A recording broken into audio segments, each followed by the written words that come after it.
Good morning students. Welcome to Hindi online class of mascot school of excellence at home. बेटा पता है आज हम क्या करेंगे? आज हम एक नया टॉपिक स्टार्ट करेंगे जिसका नाम है अपठित गद्यांश। अपठित गद्यांश। और आपने ये लास्ट क्लास में किया भी हुआ है। पिछली क्लास में कौन सी थी आपकी पिछली क्लास? फर्स्ट। आपने किया हुआ है बेटा, लेकिन चलो फिर से रिवाइज करते हैं इसको। अपठित का मतलब बेटा क्या होता है? अपठित मीन्स बिना पढ़ा हुआ, जो हमने पहले कभी पढ़ा नहीं होता। और गद्यांश क्या होता है बेटा? गद्य रचना का कोई अंश। गद्य रचना का कोई अंश। इसमें बेटा हमें एक स्टोरी दी होती है और उस स्टोरी के अकॉर्डिंग ही हमें प्रश्न दिए होते हैं और उन प्रश्नों के उत्तर हमें उस स्टोरी में से ही ढूंढकर लिखने होते हैं। ठीक है, तो सबसे पहले हमें क्या करना है, उस स्टोरी को 2-3 बार रीड करना होता है और फिर बिल्कुल ध्यान से उसको समझना होता है और तब प्रश्न जो दिए होते हैं उनका आंसर हमें ढूंढकर लिखना होता है। देखो बेटा, स्टोरी का नाम है दूसरों की मदद करो। इसमें हमें कोई पैराग्राफ दिया होता है और उस पैराग्राफ के अकॉर्डिंग ही हमें प्रश्न दिए होते हैं। देखो क्या है इसमें। मुंबई नगर में विनय नाम का एक लड़का रहता था। वह रोजाना विद्यालय जाता था और अपने सारे काम समय पर करता था। वह सबका कहना भी मानता था। एक दिन वह विद्यालय से आ रहा था। उसने देखा कि एक नेत्रहीन युवक बहुत देर से सड़क पार करने की कोशिश कर रहा था, परंतु वह ऐसा नहीं कर पा रहा था। उसके आसपास खड़े लोग सड़क पार कर आगे बढ़ रहे थे, लेकिन कोई उसकी क्या नहीं कर रहा था, मदद नहीं कर रहा था। जब विनय से नहीं रहा गया तब वह उसके पास गया और बोला, आइए भैया, मैं आपको सड़क पार करा दूं। यह बात सुनकर वह युवक बहुत खुश हो गया और बोला, मैं बहुत देर से यहाँ खड़ा हूँ पर किसी ने मेरी मदद नहीं की। कृपया मुझे सड़क पार करा दो। विनय ने नेत्रहीन युवक का हाथ पकड़ा और उसे सड़क के उस पार पहुंचा दिया। उसके इस व्यवहार से वह युवक बहुत खुश हुआ और कोमल स्वर में बोला, भगवान करे तुम खूब पढ़ो और बड़े आदमी बनो। विनय भी उसकी मदद करके बहुत खुश था। चलो एक बार फिर से इसको रीड करते हैं। हमें 2 या 3 बार पहले पैराग्राफ को या कहानी को हमें क्या करना है, पहले रीड करना है, अच्छे से समझना है ना, तभी तो हम प्रश्नों के उत्तर उसमें से ढूंढ पाएंगे। मुंबई नगर में विनय नाम का एक लड़का रहता था। वह रोजाना विद्यालय जाता था और अपने सारे काम समय पर करता था। वह सबका कहना भी मानता था। एक दिन वह विद्यालय से आ रहा था। उसने देखा कि एक नेत्रहीन युवक बहुत देर से सड़क पार करने की कोशिश कर रहा था, परंतु वह ऐसा नहीं कर पा रहा था। उसके आसपास खड़े लोग सड़क पार कर आगे बढ़ रहे थे, लेकिन कोई उसकी मदद नहीं कर रहा था। जब विनय से नहीं रहा गया तब वह उसके पास गया और बोला, आइए भैया, मैं आपको सड़क पार करा दूं।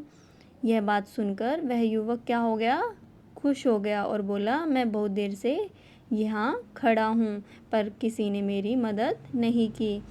कृपया मुझे सड़क पार करा दो। विनय ने नेत्रहीन युवक का हाथ पकड़ा और उसे सड़क के उस पार पहुंचा दिया।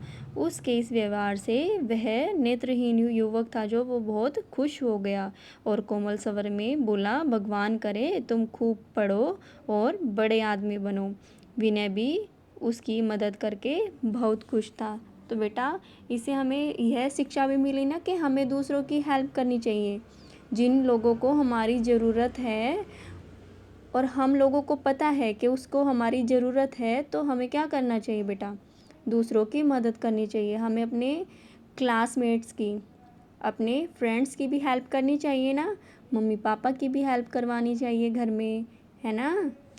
तो देखो इससे रिलेटेड क्वेश्चंस है बेटा। सी सबसे पहले क्या लिखेंगे बेटा, डेट। और आज क्या डेट है, सितंबर 8, 2020। बीच में क्या लिखेंगे, ग्रह कार्य। और इधर हम क्या लिखते हैं कॉर्नर पे, दिन। और आज कौन सा दिन है, मंगलवार। और उसके बाद हम हेडिंग लिखते हैं। और आज हमारी हेडिंग, हमारे टॉपिक का नाम क्या है? अपठित गद्यांश। अपठित गद्यांश। प्रश्न नंबर 1 देखेंगे। विनय कहाँ रहता था? कहाँ रहता था बेटा? मुंबई नगर में। मुंबई नगर में। प्रश्न नंबर 2 देखेंगे बेटा। विनय अपने सारे काम कब करता था? समय पर। कब करता था? समय पर। प्रश्न नंबर 3, नेत्रहीन युवक की कोई क्या नहीं कर रहा था? क्या नहीं कर रहा था? मदद। प्रश्न नंबर 4 देखेंगे। विनय के व्यवहार से नेत्रहीन युवक क्या हुआ? क्या हुआ था बेटा? बहुत खुश। प्रश्न नंबर 5 देखेंगे। मदद शब्द का अर्थ लिखकर वाक्य बनाओ। मदद शब्द का हमने अर्थ लिखना है पहले, और उससे फिर क्या बनाना है? वाक्य। मदद का क्या अर्थ होता है? सहायता। और इसका वाक्य क्या बनेगा? हमें ज़रूरतमंदों की मदद करनी चाहिए। हमें ज़रूरतमंदों की मदद करनी चाहिए। फिर से देखो एक बार फिर से। विनय कहाँ रहता था? मुंबई नगर में। मुंबई नगर में। प्रश्न नंबर 2 क्या आएगा? विनय अपने सारे काम कब करता था? समय पर।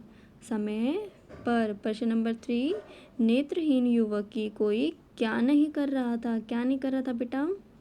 मदद। प्रश्न नंबर 4, विनय के व्यवहार से नेत्रहीन युवक क्या हुआ?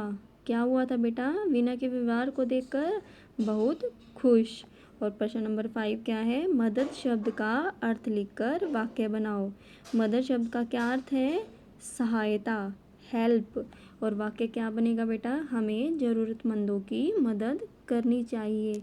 आई होप बेटा आपको ये समझ में आ गया है कि हमें अपठित गद्यांश किस तरीके से करना है। सबसे पहले हमें उस पैराग्राफ को, उस कहानी को 2-3 बार बिल्कुल अच्छे से ध्यान से रीड करना है, और फिर प्रश्न को देखने हैं, प्रश्नों को देखना है ना, और फिर उस पैराग्राफ में से हमें क्या ढूंढने हैं? प्रश्नों के उत्तर। और हमें उस पैराग्राफ में से ही उन प्रश्नों के उत्तर आसानी से मिल जाएंगे। ठीक है, तो ध्यान से पढ़ना उस पैराग्राफ को। और बेटा ये कोई रटने वाली कोई चीज़ नहीं है, इसको समझ के करना है। ठीक है, बाय बाय, हैप्पी लर्निंग।